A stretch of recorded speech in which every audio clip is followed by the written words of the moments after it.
ಹಿಂದೂ ಪರ ಕಾರ್ಯಕರ್ತ ಸುಹಾಸ್ ಶೆಟ್ಟಿ ಹತ್ಯೆ ಪ್ರಕರಣಕ್ಕೆ ಸಂಬಂಧಪಟ್ಟಂತೆ 8 ಜನ ಶಂಕಿತರನ್ನ ಪೊಲೀಸರು ವಶಕ್ಕೆ ಪಡೆದುಕೊಂಡಿದ್ದಾರೆ. ಬರ್ಬರ ಹತ್ಯೆ ನಡೆಸಿದ್ದ ದುಷ್ಕರ್ಮಿಗಳ ಮಾಹಿತಿಯನ್ನ ಪತ್ತೆ ಮಾಡಲಾಗಿದೆ. ಹಿಂದೂ ಪರ ಕಾರ್ಯಕರ್ತ ಸುಹಾಸ್ ಶೆಟ್ಟಿ ಹತ್ಯೆ ಪ್ರಕರಣಕ್ಕೆ ಸಂಬಂಧಪಟ್ಟಂತೆ ದುಷ್ಕರ್ಮಿಗಳ ಮಾಹಿತಿಯನ್ನ ಪತ್ತೆ ಹಚ್ಚಿದ್ದಾರೆ. 8 ಜನ ಶಂಕಿತರನ್ನ ವಶಕ್ಕೆ ಪಡೆದಿದ್ದಾರೆ ಪೊಲೀಸರು. ಮಂಗಳೂರು ಪೊಲೀಸರಿಂದ ಶಂಕಿತರ ತೀವ್ರ ವಿಚಾರಣೆಯನ್ನ ನಡೆಸಲಾಗ್ತಾ ಇದೆ. ಪ್ರಕರಣದ ಪ್ರಮುಖ ಆರೋಪಿಯ ಬಗ್ಗೆ ಮಾಹಿತಿಯನ್ನ ಕಲೆ ಹಾಕಲಾಗಿದೆ. ಪ್ರಕರಣದ ತನಿಖೆಗೆ 5 ತಂಡವನ್ನ ಪೊಲೀಸ್ ಕಮಿಷನರ್ ರಚನೆ ಮಾಡಿದ್ರು.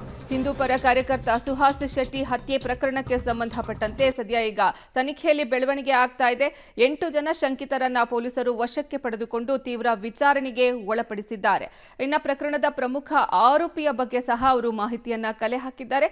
ಈ ನಿಟ್ಟಿನಲ್ಲಿ ತನಿಖೆಯನ್ನ ಮುಂದುವರಿಸಿದ್ದಾರೆ. ಪ್ರಕರಣದ ತನಿಖೆಗೆ 5 ತಂಡವನ್ನ ಪೊಲೀಸ್ ಕಮಿಷನರ್ ರಚನೆ ಮಾಡಿದ್ರು.